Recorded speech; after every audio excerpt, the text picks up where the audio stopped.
आप कुछ करो, मेरे बेटे जग जाए। इदं स्थानम परित्यज्य विदेशं गम्यताम मया। मैं यदि स्थान को छोड़कर मैं विदेश चले जाऊंगी। नारद जी ने कहा, अरे भक्ति माँ, आप मेरी माँ हैं। भक्ति कौन है? भक्ति हृदय में भगवान की पुष्टि कराने वाली भक्ति, वो जड़ है सब सुखों की मूल। क्या है? भक्ति है। और भक्ति के बिना तो भगवान की सत्ता को कौन समझेगा? इसलिए भक्ति माँ, सारे लोग तो पहले विदेश चले गए, आप ही बची है।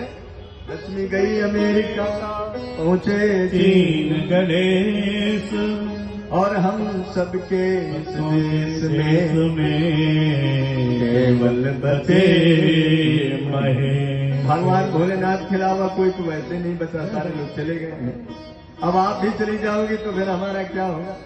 इसलिए माँ, आप चिंता न करो, आपके कल्याणार्थ इन ज्ञान वैराग्य को जी जगाने के लिए जो भी प्रयत्न बन सकेगा हम करेंगे। नारद जी ने वही संकल्प ले लिया।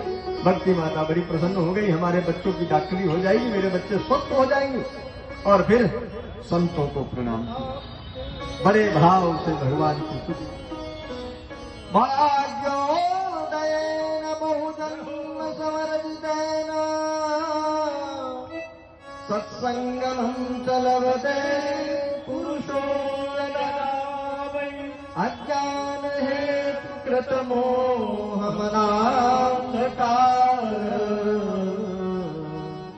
नाशं विधाय ततो दयते विवेकः। बड़े भाव से भक्ति माता ने नारद जी की स्तुति गाई कि मेरे ज्ञान वैराग्य जग जाए। तो भक्ति माता के ज्ञान वैराग्य को जगाने का आज नारद जी ने संकल्प ले लिया। माँ, कैसी बातें करते हो? आप कैसा सोच रही हो? वो गोविंद कहीं चले नहीं गए। द्रौपदी जा परित्राता ये कौरव कश्मला पालिता गोप सुंदरिया कृष्ण गता। वो कृष्ण गोविंद कहीं गए नहीं, जो पांडवों की रक्षा करने वाले हैं, जो कौरवों के मध्य में श्री हमारी द्रौपदी के रक्षक हैं। ऐसे गोविंद कहीं चले तो न गए हैं, हमारी रक्षा करेंगे, आपकी रक्षा करेंगे, इसलिए चिंता न करो। हम तुम्हारे ज्ञान वैराग्य को जगाने का प्रयत्न करेंगे। और फिर क्या था?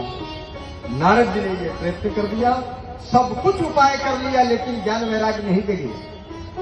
अब नारद जी को चिंता हो गई कि दवा ढूंढो भाई, दवा ढूंढो। तो आकाशवाणी हुई, आप सत्य का आचरण करो, आप सत्कर्म करो, सत्कर्म करने से ही ज्ञान वैराग्य जगेंगे। और फिर नारद जी सोचने लगे कि मैंने कौन कौन सा सत्कर्म नहीं किया, क्या क्या पुण्य नहीं किया, फलस्वरूप ज्ञान वैराग्य जग नहीं रहे। यही चिंता लेकर नारद जी को बद्री विशाल क्षेत्र में ले आई है। बद्री विशाल क्षेत्र में सनत कुमारों से मुलाकात यही हुई है।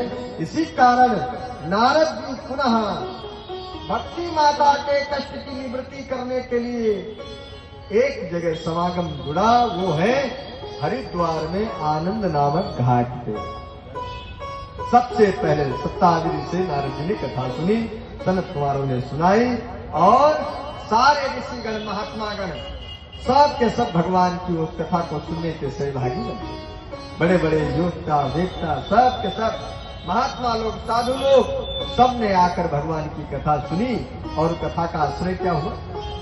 तो कथा का फल क्या हुआ?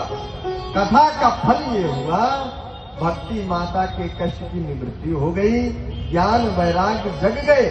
और वो जगह के जगह ही नहीं, अपितु भक्ति माता ने जब सनत कुमार कथा सुना रहे थे, उसी समय जब संकीर्तन करने होने लगा, उसी समय ज्ञान वैराग्य को लेकर खड़ी होकर सभा में नन्हर्त मध्य त्रिकमेव तत्र, उसी समय नृत्य करने लगी। और क्या गा रही है?